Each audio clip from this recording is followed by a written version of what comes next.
un enfant au cœur pur, appelé dès le sein maternel pour un dessein plus grand. Une nuit silencieuse, il entend une voix mystérieuse appeler son nom. Il court vers le prêtre Élie, mais découvre que cet appel ne vient pas d'un homme, mais de Dieu. Que lui dirait cette voix? Quel destin attendait Samuel? L'enfant qui grandirait pour devenir le dernier juge, le premier prophète d'Israël et celui qui oindrait les rois, mais derrière son histoire de foi et de leadership se cache un secret oublié, une dernière prophétie qui changerait à jamais le destin du peuple de Dieu. Qu'a vu Samuel avant de partir? Quel mystère était enfoui dans ses paroles? Restez avec nous jusqu'à la fin et découvrez le secret de la dernière prophétie de Samuel, une vérité que beaucoup ignorent. Samuel était encore un enfant lorsque sa mère, Anne, l'offrit au service du temple. Son enfance fut façonnée par l'environnement sacré de la maison du Seigneur, où il grandit sous la garde du prêtre Élie. Dès son plus jeune âge, il s'habitua au son des chants, à l'odeur de l'encens et à la lumière des lampes du sanctuaire, qui brûlaient continuellement devant l'arche de l'Alliance. Mais derrière la sainteté apparente de ce lieu, une ombre planait. Les fils d'Élie, Ophni et Phiné, abusaient de leur position sacerdotale, corrompaient les sacrifices et exploitaient le peuple. Samuel, bien que jeune, percevait l'injustice et ressentait un profond poids dans son cœur. Chaque jour, Samuel observait les actes malhonnêtes de ceux qui étaient censés guider Israël sur le chemin du Seigneur. Il voyait comment les fils d'Élie prenaient pour eux les meilleures portions des sacrifices avant même qu'ils ne soient offerts à Dieu. Il savait aussi quels péchés étaient commis en secret, les abus et les profanations. Le peuple murmurait contre cette impiété, et même Élie, déjà vieux et fatigué, ne parvenait plus à imposer le respect à ses fils. Samuel, cependant, restait fidèle. Alors que les autres méprisaient les choses saintes, il se consacrait de tout son cœur au service du Seigneur.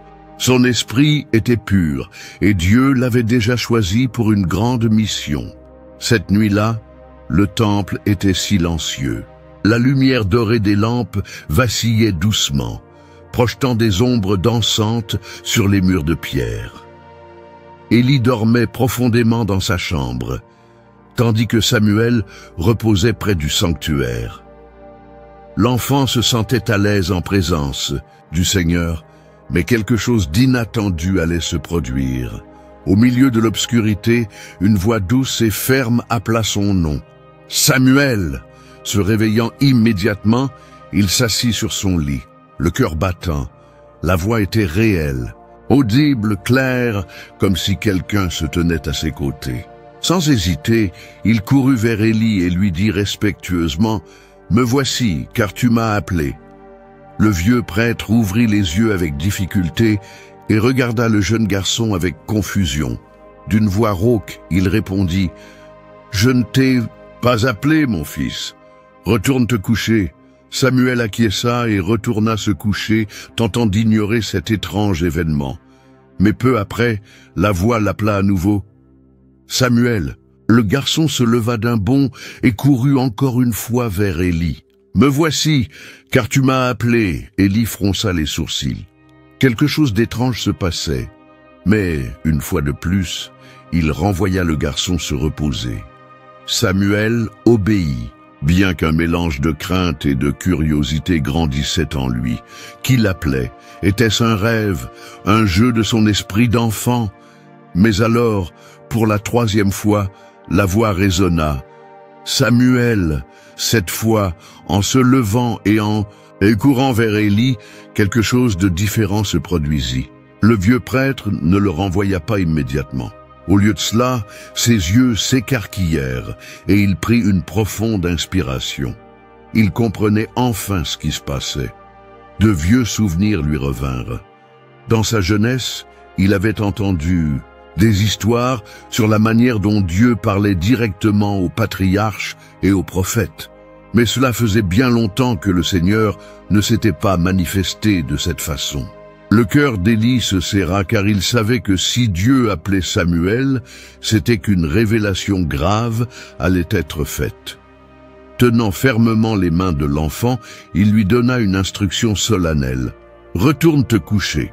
Et si l'on t'appelle encore, réponds. Parle, Seigneur, car ton serviteur écoute. » Samuel acquiesça, un frisson parcourant son échine. Il retourna à son lit, le cœur battant à tout rompre. Le temple paraissait plus sombre, plus imposant. Que jamais. Le silence était profond. Puis, comme un tonnerre dans la tranquillité de la nuit, la voix l'appela une 4e fois. « Samuel, Samuel !» L'enfant déglutit. Tout son corps tremblait, mais rassemblant son courage, il murmura « Parle, Seigneur, car ton serviteur... » Écoute, alors, la présence du Très-Haut emplit le lieu. Samuel ressentit quelque chose d'indescriptible, un mélange de crainte et de révérence. Le Seigneur commença à lui parler, lui révélant un message qui allait changer sa vie à jamais et sceller le destin d'Israël. Mais que Dieu révélerait-il à l'enfant cette nuit-là? L'obscurité de l'aube enveloppait encore le temple lorsque Samuel se réveilla, le cœur battant et l'esprit troublé. Il entendait encore l'écho de la voix qui l'avait appelé, une voix différente de tout ce qu'il avait connu auparavant. C'était une voix puissante mais en même temps apaisante. Il n'y avait aucun doute, c'était Dieu lui-même qui lui parlait. Samuel, toujours allongé, se rappela les paroles d'Élie. « S'il t'appelle encore, réponds. Parle, Seigneur, car ton serviteur écoute. » 1 Samuel 3, 9. Le garçon frissonna, car il savait qu'une révélation importante allait lui être confiée. Soudain, la voix revint. « Samuel, Samuel !» Le jeune garçon prit une profonde inspiration et répondit, la voix tremblante. « Parle, Seigneur, car ton serviteur écoute. » Le temple retomba dans un silence solennel. Un frisson parcourut le corps de Samuel. Puis, la voix retentit de nouveau, et ses paroles furent comme un coup de tonnerre dans son cœur. « Voici que je vais accomplir en Israël une chose qui fera tinter les oreilles de quiconque l'entendra. En ce jour-là, j'exécuterai contre Élie tout ce que j'ai annoncé au sujet de sa maison du début à la fin, car ses fils ont gravement péché contre moi et il ne les a pas réprimandés. C'est pourquoi j'ai juré que la maison d'Élie ne serait jamais expiée par un sacrifice ni par une offrande. » 1 Samuel 3, 11, 14. Samuel sentit un poids s'abattre sur son âme. Comment, lui, si jeune, pouvait-il porter un message aussi terrible? Comment pourrait-il regarder Élie, l'homme qu'il avait élevé, et lui annoncer que le jugement de Dieu était sur sa maison? L'aube se leva lentement, et Samuel resta immobile, méditant. Il savait qu'Élie lui demanderait ce qu'il avait entendu. Le prêtre était un homme âgé, presque aveugle, mais son cœur percevait l'atmosphère changeante. Quelque chose s'était produit. « Samuel, mon fils !» l'appela Élie. « Qu'est-ce que le Seigneur t'a dit? Ne me cache rien. » Samuel baissa les yeux, sa respiration lourde. Il voulait éviter la question, mais Élie insista. « Que le Seigneur te punisse, et plus encore si tu me caches ce qu'il t'a dit. » Avalant sa salive, Samuel raconta tout. Chaque mot était un fardeau pesant. Lorsqu'il eut terminé, Élie ferma les yeux et poussa un long soupir. « Il est le Seigneur. Qu'il fasse ce qui lui semble bon. » Un silence pesant s'installa.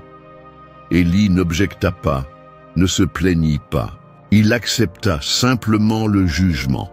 Dans les jours qui suivirent, le peuple d'Israël commença à remarquer un changement chez Samuel. Les gens venaient au temple et ses paroles portèrent du poids. Dieu était avec lui. Aucune de ses prophéties ne restait sans effet. 1 Samuel 3, 19. Mais ceci n'était que la première d'une longue série de prophéties. La peur se répandait dans tout le camp d'Israël.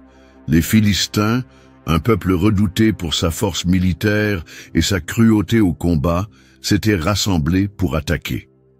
L'armée d'Israël, mal préparée et sans direction, subit une défaite humiliante.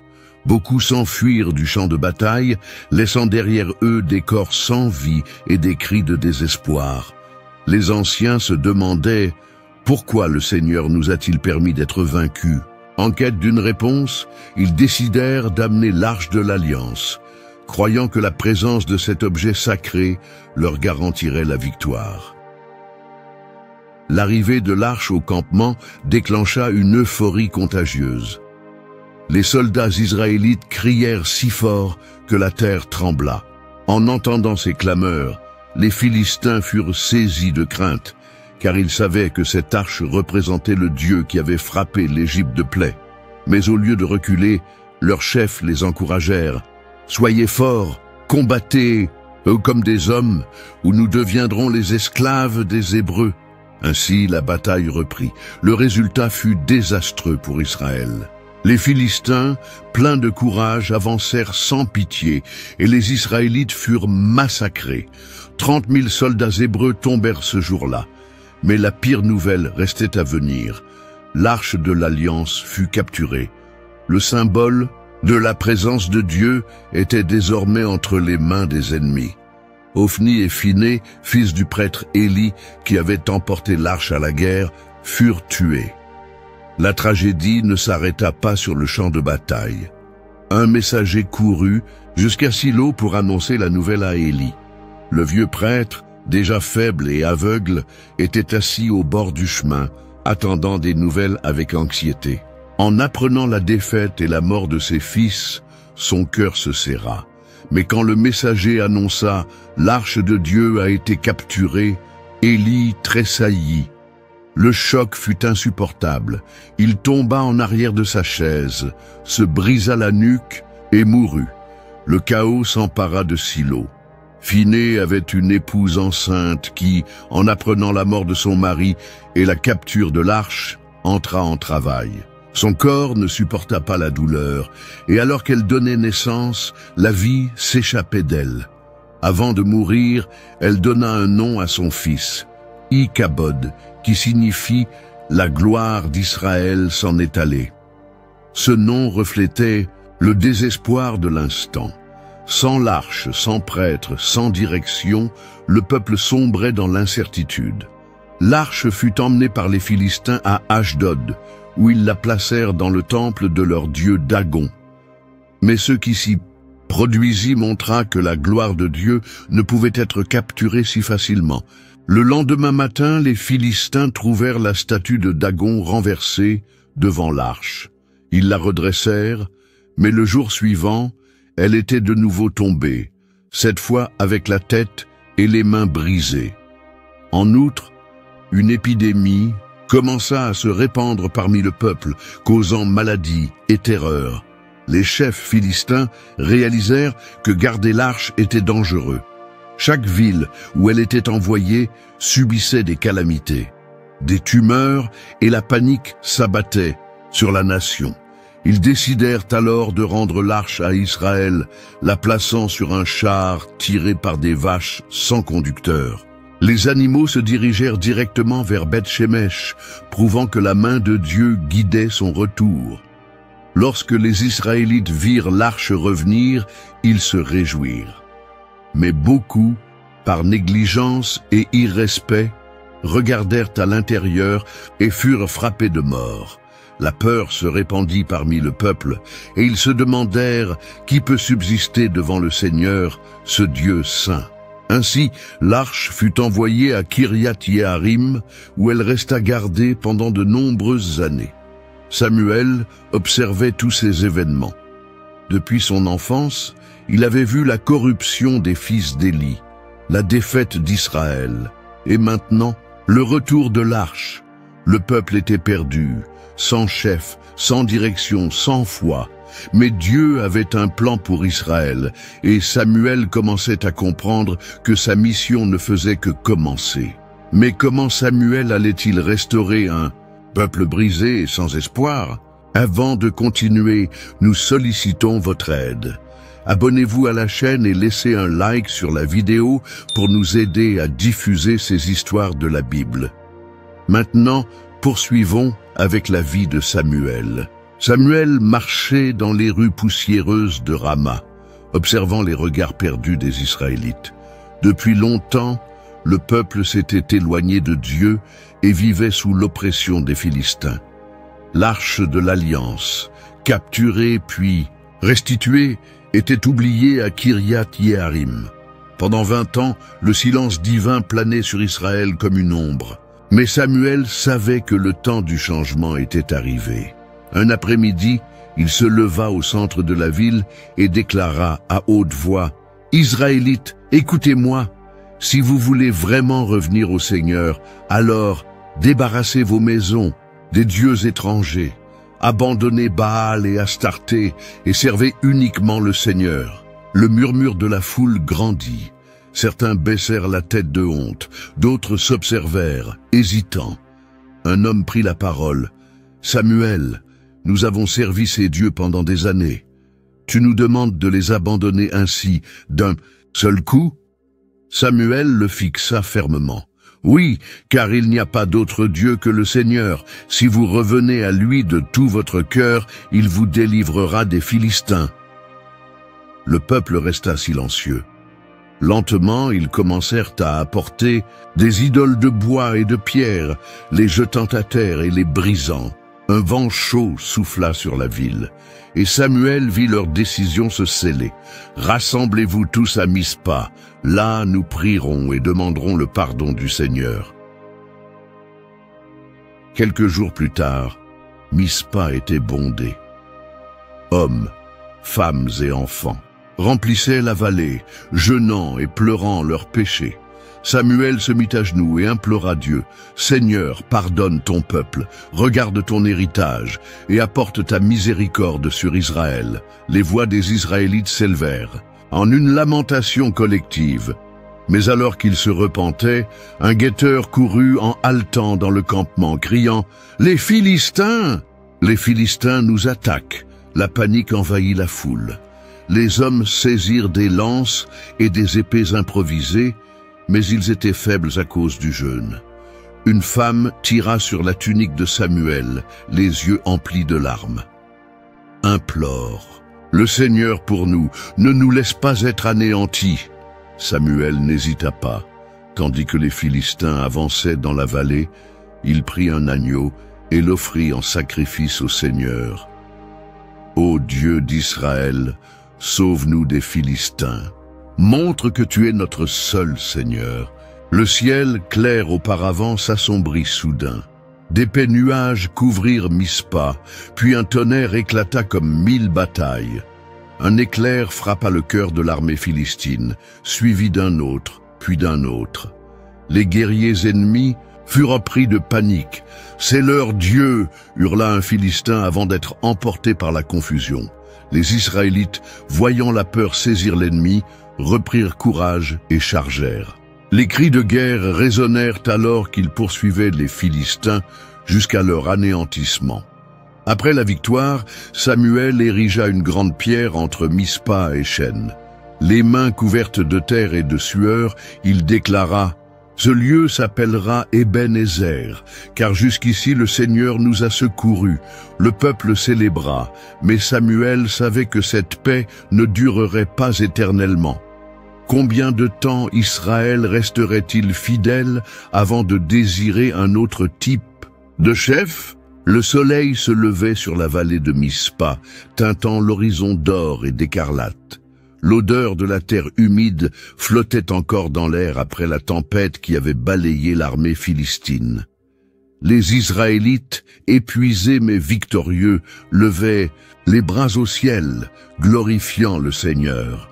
Samuel se tenait devant la grande pierre qu'il venait d'ériger, ses vêtements marqués par la poussière de la bataille. « Ebenezer » murmura-t-il en touchant la pierre de la paume de la main. « Jusqu'ici, le Seigneur nous a aidés. » Les hommes autour de lui acquiescèrent, certains tenant encore des lances et des épées ensanglantées.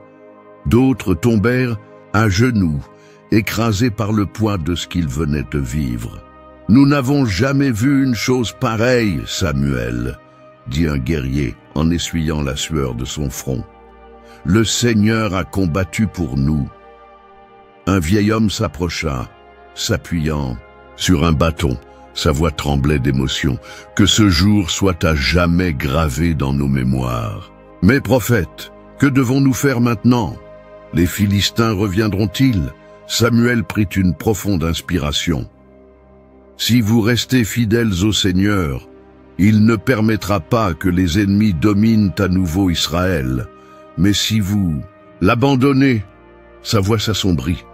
N'attendez pas que Dieu combatte pour un peuple rebelle. Un silence pesant s'abattit sur les hommes. Beaucoup détournèrent les yeux, inquiets, car ils savaient combien Israël avait tendance à oublier Dieu avec le temps. Les jours suivants furent marqués par de grandes célébrations. Les familles se réunirent pour rendre grâce au Seigneur, et les anciens racontaient aux enfants la grande victoire accordée par le ciel. Affaiblis, les Philistins n'osèrent plus attaquer pendant de nombreuses années. Samuel devint non seulement un prophète, mais aussi un juge respecté dans tout le pays d'Israël. Année après année, il parcourait les villes, guidant le peuple avec justice et sagesse. « Écoutez-moi, Israël, disait-il dans les assemblées. Tant que vous suivrez le Seigneur, la paix régnera sur cette terre. Mais si vos cœurs se tournent vers d'autres dieux, les ennemis se lèveront contre vous. » Les Israélites écoutaient avec révérence, mais dans leur cœur, une inquiétude grandissait. Samuel était un dirigeant juste, mais il n'était plus jeune. Que se passerait-il lorsqu'il ne serait plus là? Les rumeurs commencèrent à se répandre parmi les anciens et les guerriers. « Nous avons besoin de quelqu'un qui nous gouverne avec fermeté », murmurait-il sur les places publiques.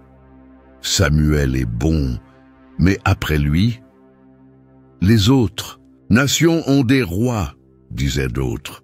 Pourquoi n'en avons-nous pas un? » Les paroles se répandirent comme des braises sur de la paille sèche.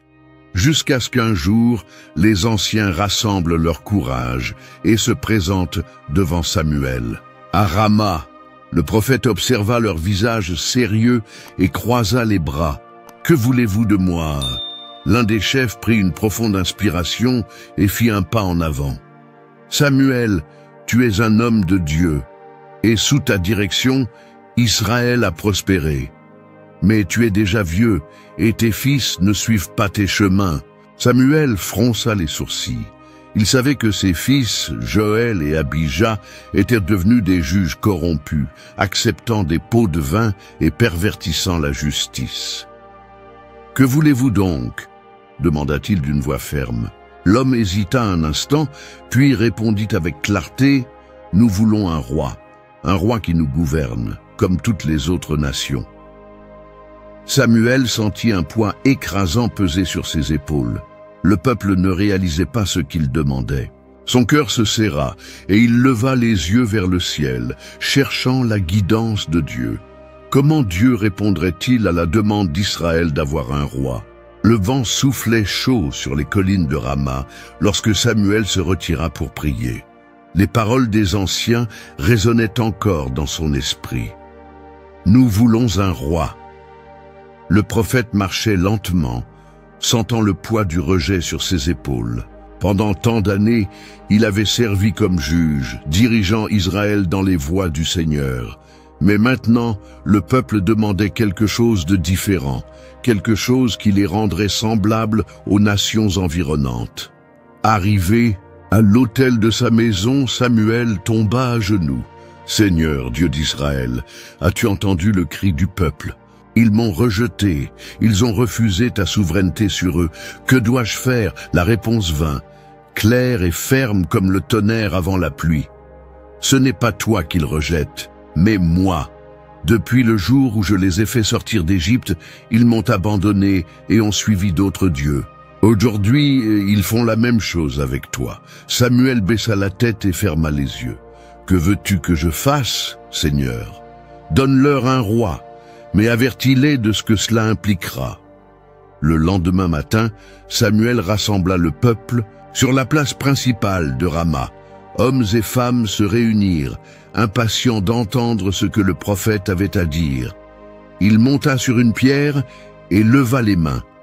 Les murmures cessèrent. « Vous avez entendu la voix du Seigneur » commença Samuel. « Ah, il m'a ordonné de vous accorder un roi, mais écoutez bien ce que cela signifie. » Les anciens acquiescèrent, impatients.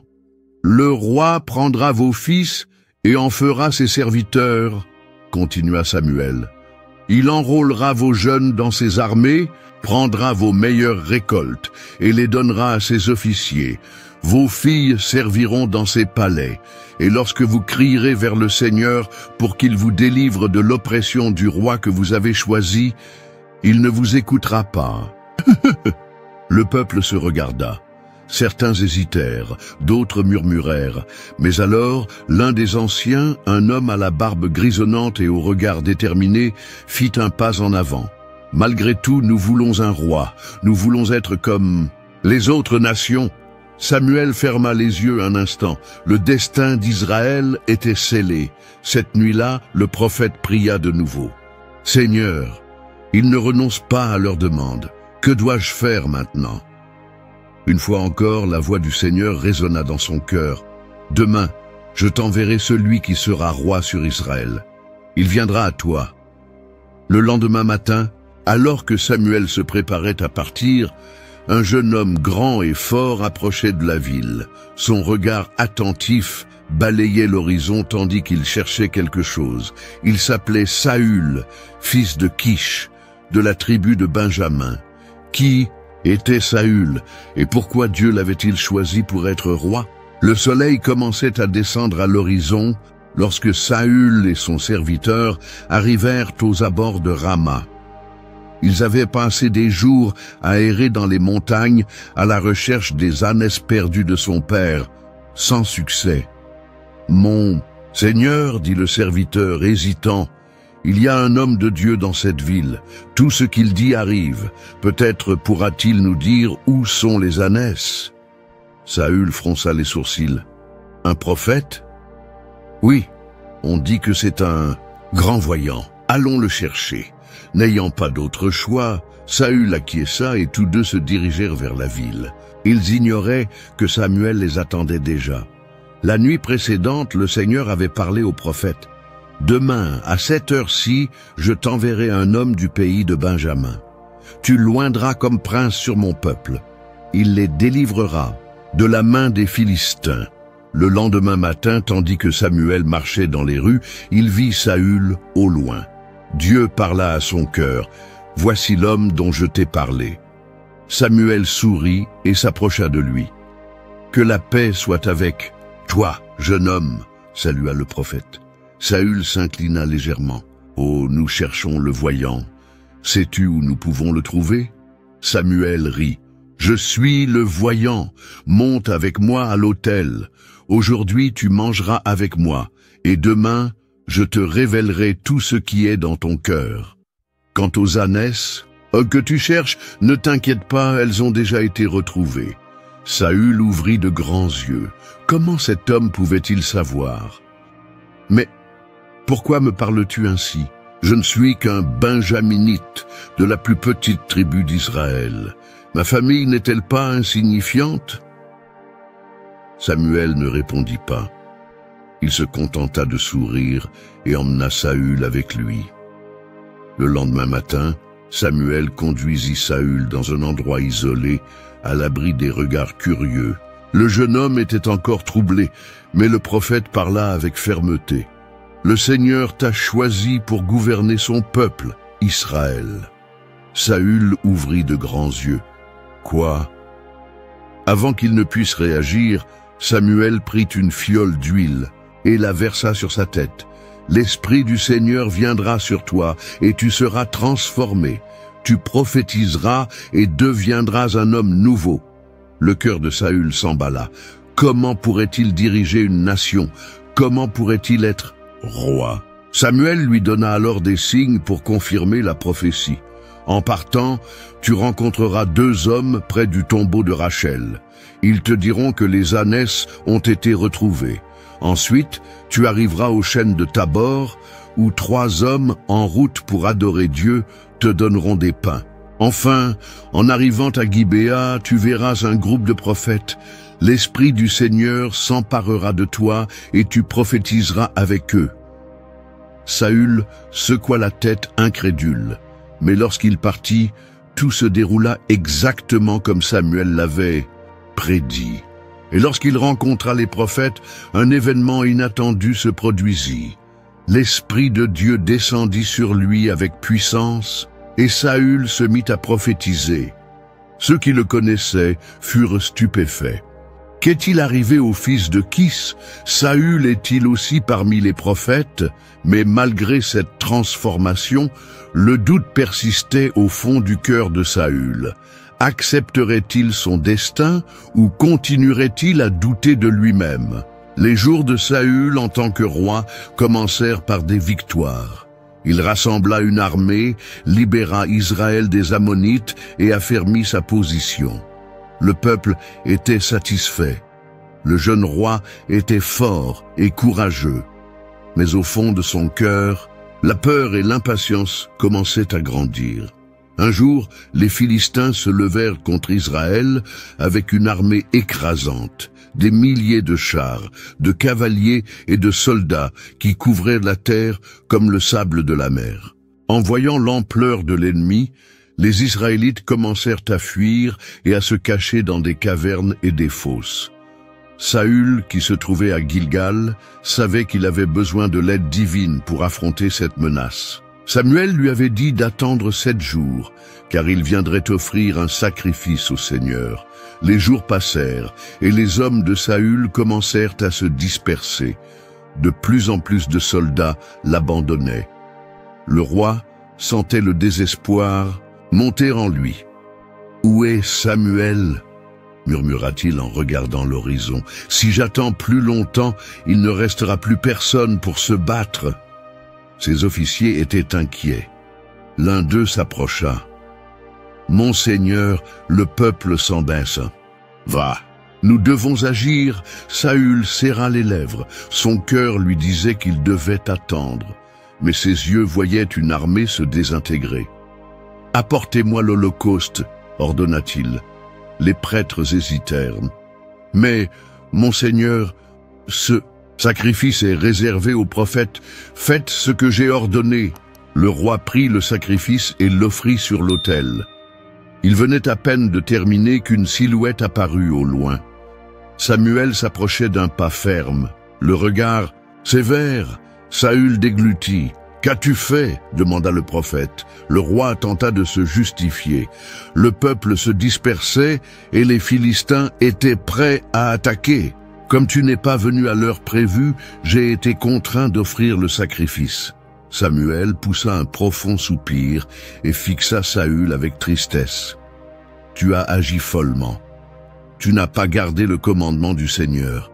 Si tu avais obéi, il aurait affermi ton royaume pour toujours. » Saül sentit un frisson glacé parcourir son dos. « Mais maintenant, ton royaume ne subsistera pas, » poursuivit Samuel. « Le Seigneur a déjà choisi un homme selon son cœur. » Ces paroles tombèrent sur Saül comme une pierre. Il était encore roi, il tenait encore le sceptre, mais désormais, il savait que son règne était condamné. Qui était donc cet homme selon le cœur de Dieu? Samuel marchait lentement dans les rues de Bethléem, le cœur lourd du poids de la mission que Dieu lui avait confiée. Depuis qu'il avait déclaré le rejet de Saül, la tension entre le prophète et le roi s'était accrue. Saül régnait encore, mais Dieu avait déjà choisi un autre. À présent, Samuel devait trouver cet élu parmi les fils de Jessé. En arrivant à la maison de l'Ancien, les yeux du prophète parcoururent les visages des fils qui lui furent présentés. Le premier à s'avancer fut Eliab, grand et fort, avec une posture imposante. Samuel le regarda et pensa « Assurément, voici loin du Seigneur, mais alors La voix de Dieu retentit clairement dans son cœur. « Ne considère pas son apparence ni sa taille, car je l'ai rejeté. » L'homme regarde l'extérieur, mais le Seigneur regarde le cœur. Samuel prit une profonde inspiration. Il posa son regard sur les autres fils de Jessé, Abinadab, Shamma et les autres. Tous semblaient être de dignes guerriers, mais Dieu les rejeta un par un. « Ce sont tous tes fils ?» demanda Samuel, le front plissé. Jessé hésita. « Il reste le plus jeune, mais il est dans les champs, à garder les brebis. » Samuel fixa son regard sur l'ancien. « Fais-le venir. Nous ne nous mettrons pas à table avant qu'il ne soit là. » Des messagers furent envoyés, et bientôt, David entra dans la maison. Ses cheveux étaient roux, ses yeux brillaient de vivacité, et sa jeunesse contrastait avec celle de ses frères aînés. Il paraissait ordinaire, un simple berger, mais dès que Samuel le vit, il sentit la confirmation divine. « Lève-toi et oins-le, » dit le Seigneur, car c'est lui. Samuel prit la corne d'huile et la versa sur la tête de David, l'oignant devant ses frères. L'Esprit du Seigneur vint puissamment sur le jeune homme, et à cet instant, quelque chose changea en lui. David regarda ses mains encore imprégnées de l'odeur des pâturages. Il était toujours un berger, il était toujours le plus jeune et le fils de Jessé. Mais désormais, il portait un appel bien plus grand qu'il ne pouvait l'imaginer. Mais quand David prendrait-il le trône? Les voix de la foule résonnaient dans les rues d'Israël. Saül a tué ses milliers, mais David ses dizaines de milliers. Le roi Saül entendait ces paroles se répéter sans cesse, chaque fois comme un poignard dans son orgueil. Sa gloire était éclipsée par un jeune berger. David, qui n'était autrefois qu'un simple musicien à la cour, était maintenant le héros de la nation. Avec une simple pierre et une fronde, il avait terrassé Goliath, le géant philistin. L'armée d'Israël, autrefois craintive, marchait à présent avec confiance, inspirée par le jeune guerrier. Mais ce qui était un triomphe pour Israël était devenu une ombre sombre dans le cœur de Saül. Assis sur son trône, Saül serrait sa lance, les yeux fixés sur David, qui jouait doucement de sa harpe. La mélodie était belle, mais la jalousie qui grandissait en lui transformait tout en irritation. Soudain, dans un accès de rage, Saül lança sa lance en direction de David. David esquiva de justesse. La pointe de fer se planta dans le mur derrière lui. Il regarda Saül, surpris, et vit dans ses yeux quelque chose de pire que la colère, la peur. Saül savait que Dieu était avec David et cela le terrifiait. Le roi tenta de masquer son intention par des paroles vagues. « J'ai raté ma cible, David. » Mais David savait. Il savait que sa présence troublait le roi. Et il comprit que s'il restait, sa vie était en danger. Les attaques de Saül devinrent de plus en plus fréquentes. Le roi envoyait David dans des batailles périlleuses, espérant qu'il y périsse. Mais Dieu était avec David, et il revenait toujours victorieux. La situation devint critique lorsque Saül ordonna secrètement à ses soldats de tuer David. Mais Jonathan, le fils du roi et ami fidèle de David, accourut vers lui. « David, mon père veut te tuer !» dit Jonathan essoufflé. « Pars avant qu'il ne soit trop tard. » David regarda son ami. Jonathan était loyal, mais son père était déterminé à le détruire. Il n'avait pas le choix. Il devait fuir. Pendant des mois, David vécut comme un fugitif, se cachant dans des cavernes et des forêts. Saül et ses hommes le pourchassaient sans relâche. Une nuit, David et ses compagnons trouvèrent le roi endormi dans une caverne. La lame de son poignard scintilla à la lumière de la torche. Ses hommes murmurèrent « C'est ta chance. Dieu a livré ton ennemi entre tes mains. » David s'approcha. Il aurait pu en finir sur le champ. Mais alors, il entendit dans son âme la voix de Dieu. « ne porte pas la main sur loin du Seigneur. Au lieu de le tuer, David coupa discrètement un pan du manteau de Saül, puis du haut de la caverne, il interpella le roi. « Ah, mon Seigneur le roi !» Saül se réveilla et regarda autour de lui, confus. Lorsqu'il vit David tenant un morceau de son propre manteau, il pâlit. « J'aurais pu te tuer, mais je ne l'ai pas fait, » dit David. « Pourquoi me poursuis-tu, moi qui ne t'ai rien fait ?» Saül resta silencieux. Des larmes coulèrent de ses yeux. Pendant un instant, il sembla que la haine avait disparu. « Tu es plus juste que moi, David, » murmura le roi. Mais au fond, Saül craignait encore David, et cette peur ne tarderait pas à se transformer à nouveau en haine. Comment cette rivalité prendrait-elle fin? La nuit enveloppait le camp d'Israël comme un manteau d'incertitude. L'armée philistine marchait au loin et les soldats israélites tremblèrent de peur. Parmi eux, Saül marchait, agité. Le roi, autrefois fort et intrépide, n'était plus qu'une ombre de lui-même. Dieu ne lui répondait plus, ni par des rêves, ni par des prophètes. Le silence était un châtiment plus cruel que n'importe quelle défaite. Saül regarda ses hommes et comprit que son autorité vacillait comme une flamme dans le vent. Son cœur se serra. Il se sentait abandonné, sans direction. Alors, dans un désespoir profond, il prit une décision qu'il n'aurait jamais envisagée à l'époque de sa gloire. Chercher une femme qui invoque les esprits. « Je veux parler à quelqu'un qui n'est plus de ce monde », ordonna-t-il d'une voix grave. Les soldats hésitèrent. Lui-même avait interdit la nécromancie en Israël, mais nul n'osa le contredire. « Il y a une femme à Endor », murmura l'un d'eux. Revêtu d'un manteau ordinaire pour ne pas être reconnu, Saül partit avec 2 serviteurs, disparaissant dans l'obscurité de la nuit. À leur arrivée chez la voyante, elle les accueillit avec méfiance. « Tu sais que Saül a banni les médiums de cette terre. Veux-tu me tendre un piège ?» Saül prit une profonde inspiration. « Jure par le Seigneur qu'il ne m'arrivera rien. Je veux que tu invoques un esprit pour moi. » La femme plissa les yeux. Quelque chose en elle semblait pressentir que cet homme cachait sa véritable identité. « Qui dois-je faire venir ?» La voix de Saül trembla lorsqu'il répondit « Samuel ». La voyante ferma les yeux et commença son rituel. Mais soudain, elle poussa un cri étouffé et recula, terrifiée. « Tu es Saül !» s'exclama-t-elle en le désignant du doigt. Le roi ignora ses paroles. Ses yeux étaient rivés sur la silhouette qui émergeait des ombres. « Que vois-tu » demanda-t-il, le cœur battant à tout rompre.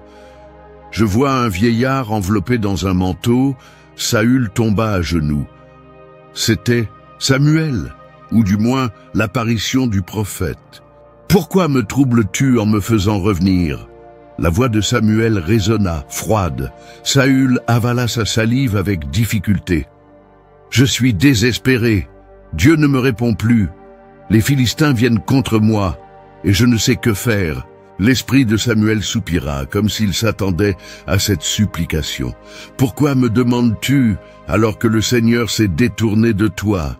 répondit-il. « Le Seigneur a arraché le royaume de tes mains et l'a donné à David. » Saül baissa la tête. « Mais il y a pire, ô roi.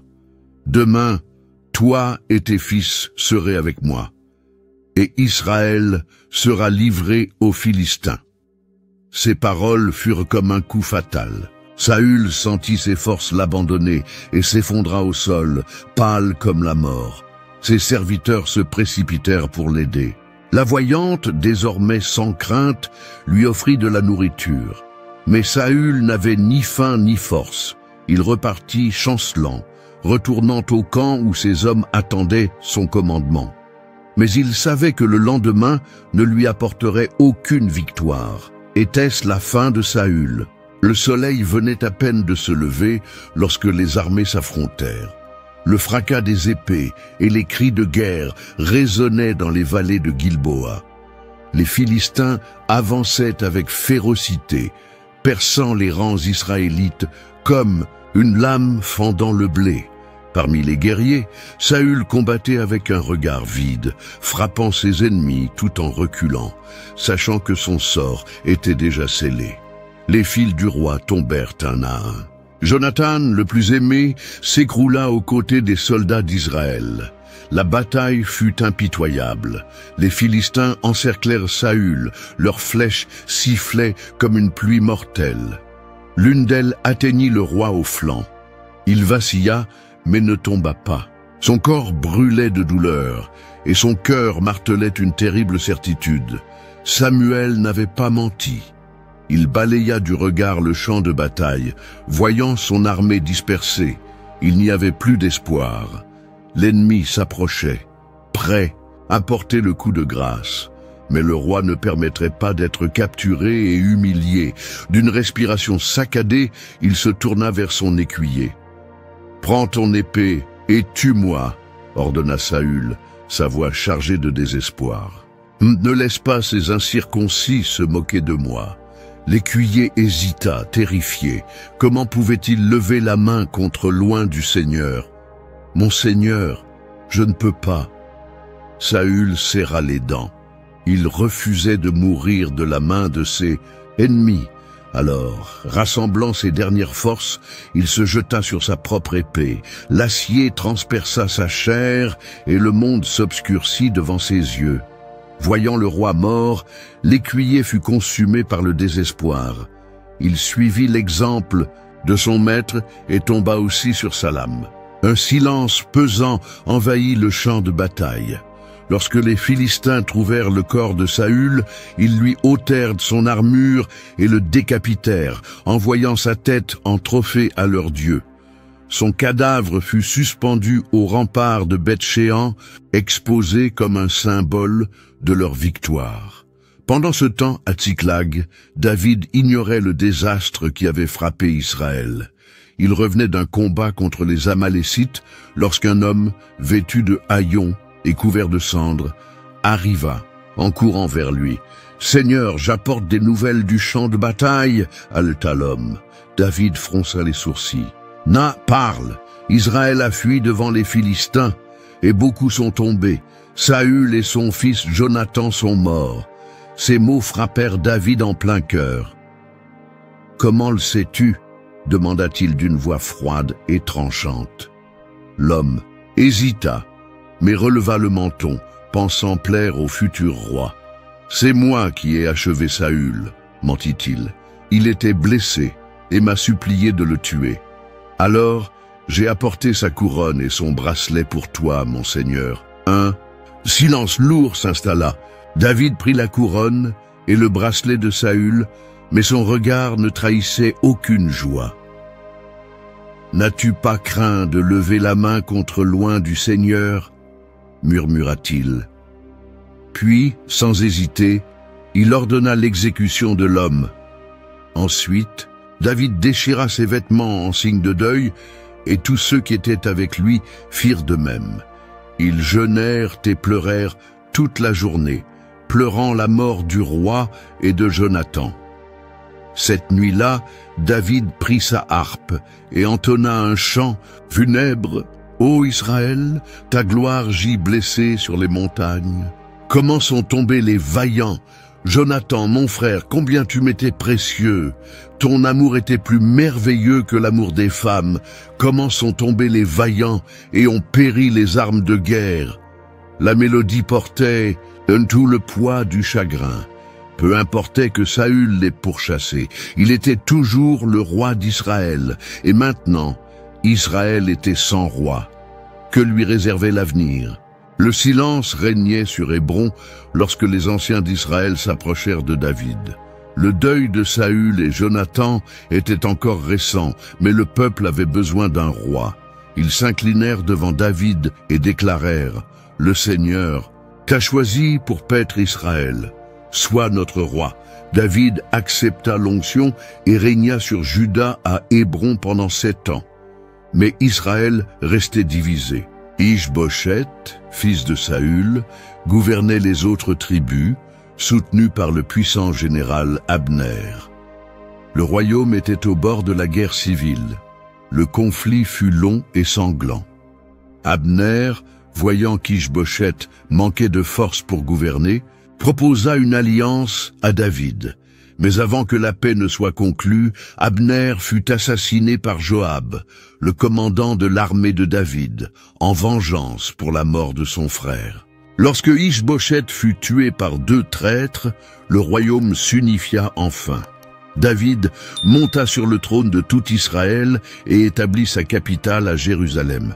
Il fit apporter l'arche de l'Alliance dans la cité sainte, dansant devant le Seigneur avec allégresse. Le peuple célébra son roi et David étendit les frontières d'Israël, vainquant les Philistins, les Moabites et les Ammonites. Son règne prospérait, mais le cœur humain est fragile face au pouvoir. Une nuit, David se promenait sur la terrasse de son palais lorsqu'il aperçut une femme se baignant.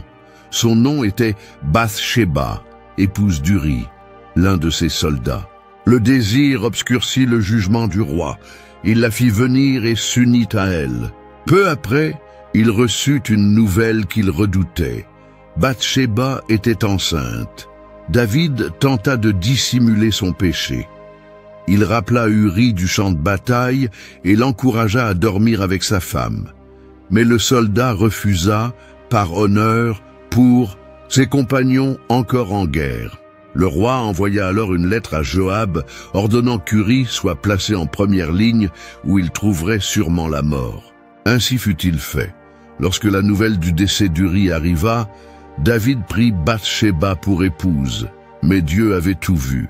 Le prophète Nathan vint voir le roi et lui raconta une parabole sur un homme riche qui avait volé l'unique brebis d'un homme pauvre. David s'emporta. Cet homme mérite la mort. Nathan le fixa et déclara, « Cet homme, c'est toi !» Un silence pesa sur la salle.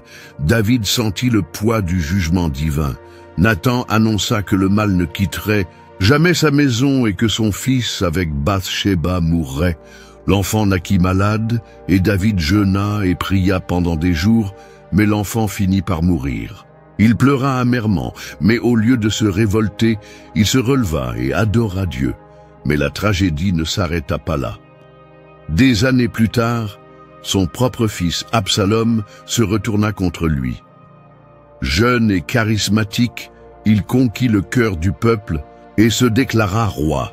David dut fuir Jérusalem, pleurant en gravissant le mont des Oliviers, pieds nus et la tête couverte en signe de deuil. David survivrait-il à cette tragédie? Le vent brûlant du désert soufflait sur Jérusalem, alors que David, le roi en fuite, traversait le Jourdain avec ses fidèles. La trahison d'Absalom brûlait encore dans son âme, mais le poids de la culpabilité l'accompagnait aussi. Le fils qu'il avait tant aimé était désormais son ennemi, et Israël était à nouveau divisé. Absalom entra triomphant dans la cité sainte et s'empara du palais royal. Son conseiller, Ahitophel, un homme rusé et impitoyable, lui suggéra « Oh, poursuis David pendant qu'il est faible, achève-le maintenant, et tout Israël se soumettra à toi. » Mais Hushaï, un ami loyal de David infiltré dans la cour d'Absalom, proposa un autre plan. « Attends, rassemble une armée plus grande. Alors, tu l'attaqueras avec une force absolue. » L'orgueil poussa Absalom à choisir la seconde option, laissant à David le temps de rassembler ses forces. L'armée de David se prépara pour la bataille.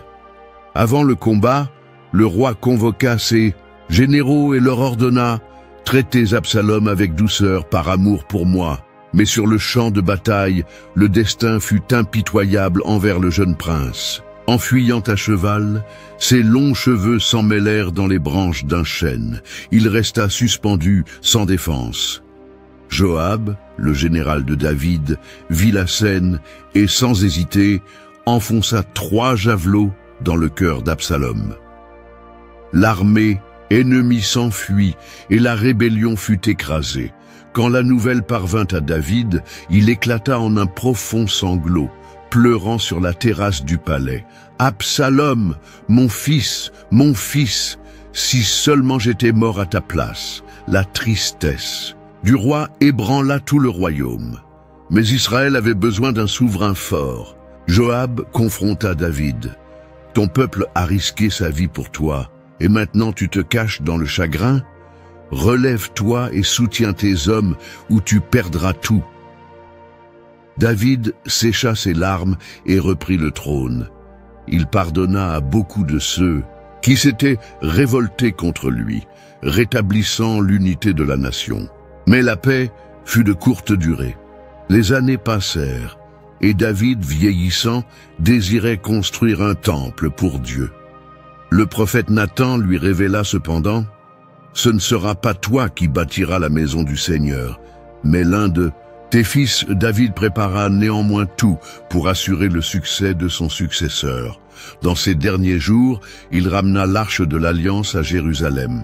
Lui-même conduisit la procession, dansant devant le Seigneur de toutes ses forces. Son cœur appartenait à Dieu. Michal, son épouse, l'observait depuis la fenêtre et se moqua de lui. Comment le roi peut-il ainsi s'humilier devant le peuple? Mais David répondit: « Je danserai encore plus devant le Seigneur, et je m'humilierai s'il le faut, car c'est lui qui m'a élevé. » Le peuple célébra avec joie, et la foi d'Israël fut renouvelée. Mais au fond de l'âme du roi, quelque chose le tourmentait. La dernière prophétie de Samuel ne s'était pas encore accomplie. Le règne de David était consolidé. Jérusalem resplendissait comme le joyau d'Israël, et la paix commençait à s'établir après des années de batailles et de trahisons. Le roi, désormais âgé, ressentait le poids des années, mais son cœur brûlait encore d'un désir: bâtir une maison pour le Seigneur. Par une nuit silencieuse, David contemplait le ciel étoilé depuis la terrasse de son palais. Il se souvenait des paroles de Samuel, du jour où il avait été oint alors qu'il n'était encore qu'un jeune berger, et des innombrables fois où Dieu l'avait délivré de la mort. Mais quelque chose l'inquiétait. Il fit venir Nathan, le prophète. « Comment puis-je habiter dans un palais de cèdre, tandis que l'arche du Seigneur est encore sous une tente? Je veux construire un temple pour lui. » Nathan acquiesça et répondit: « Fais tout ce que ton cœur désire, car le Seigneur est avec toi. » Mais cette nuit-là, le prophète reçut une vision. Dieu lui parla: « Va dire à David, ce ne sera pas toi qui me construiras une maison, c'est moi qui t'établirai une maison. Et de ta lignée, je ferai surgir un roi dont le trône sera éternel. » Le lendemain matin, Nathan alla voir le roi et lui révéla le message. David écouta en silence. Ses paroles étaient plus grandes qu'il ne pouvait comprendre. « Un roi éternel » murmura David. Il se retira dans le tabernacle, se prosterna devant l'arche et pria: « Qui suis-je, Seigneur, pour recevoir une telle promesse? Tu as été grand envers moi. Maintenant, accomplis ta parole et glorifie ton nom à jamais. » Les années passèrent, et David fortifia son royaume. Il étendit les frontières d'Israël, soumettant les nations voisines et apportant des richesses à Jérusalem. Mais malgré sa puissance, sa nature humaine le trahit. Un soir, David vit Bathsheba se baigner sur la terrasse de sa maison. Le désir s'empara de lui et il la prit pour lui, bien qu'elle fût l'épouse d'Uri, l'un de ses soldats les plus loyaux. Lorsque Bathsheba tomba enceinte, le roi chercha à dissimuler sa faute en ordonnant qu'Uri soit placé en première ligne de la bataille. Le soldat mourut et David prit la veuve pour épouse, mais Dieu vit tout. Nathan revint voir David, cette fois-ci non pour une promesse, mais pour un jugement. Il y avait 2 hommes dans une ville, l'un riche et l'autre pauvre. Le riche possédait de nombreux troupeaux, mais il prit la seule brebis du pauvre pour lui. Que devrait-il arriver à cet homme? Furieux, David répondit, « Cet homme doit mourir. » Nathan le fixa dans les yeux et déclara, « Cet homme, c'est toi. » Le poids de la culpabilité s'abattit sur David. Il jeûna, pleura et implora la miséricorde de Dieu. « Ô Dieu, crée en moi un cœur pur et renouvelle en moi un esprit droit, » supplia-t-il. Le Seigneur pardonna David, mais les conséquences de son péché ébranlèrent sa maison. L'enfant mourut et sa famille fut marquée par des conflits internes. Cependant, Dieu ne révoqua pas sa promesse. De Bathsheba naquit Salomon qui un jour hériterait du trône à la fin de sa vie. David rassembla son peuple et déclara « Salomon régnera après moi. Il construira le temple du Seigneur. » Il remit à son fils les plans et les matériaux pour la construction du temple et fit sa dernière prière devant l'assemblée. « Seigneur, Dieu de nos pères, garde ce peuple à jamais dans ton cœur. » Alors David, l'homme selon le cœur de Dieu, s'endormit dans la mort. Le trône passa à Salomon, et Israël prospéra comme jamais auparavant. Mais la prophétie donnée à David ne concernait pas seulement un roi terrestre. Des siècles plus tard, de la lignée de David naîtrait le Messie. L'histoire d'Israël ne faisait que commencer. Les années passèrent. Le trône de David fut transmis à Salomon, et sous son règne, Israël atteignit une splendeur inégalée. Le temple fut construit, l'arche du Seigneur trouva sa demeure définitive, et les nations venaient de loin pour écouter la sagesse du roi. Mais même la gloire terrestre d'Israël ne pouvait être éternelle. Avec le temps, le peuple oublia les commandements du Seigneur. Le royaume se divisa, les ennemis envahirent, et Jérusalem fut réduite en ruine. Le temple fut pillé, et les descendants de David furent dispersés parmi les nations. Que restait-il alors de cette promesse faite à David? La prophétie de Samuel ne concernait jamais un royaume terrestre éphémère. Elle annonçait quelque chose de plus grand, quelque chose que les yeux humains ne pouvaient encore saisir. Plus. 2000 ans plus tard, par une nuit silencieuse, dans une petite ville appelée Bethléem, un enfant naquit. Son nom était Jésus. Il ne vint pas avec des armées, ni ne revendiqua un trône en or. Mais il était le roi éternel de la lignée de David, celui dont le règne ne connaîtrait jamais de fin. Les descendants de David perdirent leur couronne. Mais Jésus, couronné d'épines, porta sur lui les péchés du monde.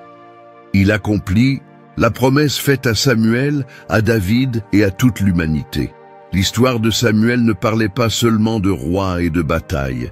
Elle parlait de foi, d'obéissance et de rédemption. Elle racontait comment la volonté de Dieu s'accomplit malgré la faiblesse humaine. Et cette prophétie, qui semblait oubliée, demeure vivante. Car le royaume de Dieu n'est pas de ce monde, mais il existe dans le cœur de ceux qui le suivent. L'histoire d'Israël ne s'est jamais arrêtée. Elle continue encore aujourd'hui. Si vous avez aimé cette histoire, 2 autres vidéos avec des récits bibliques similaires apparaîtront sur votre écran. Cliquez pour les regarder et n'oubliez pas de vous abonner à la chaîne et de laisser un like. Que Dieu soit avec vous.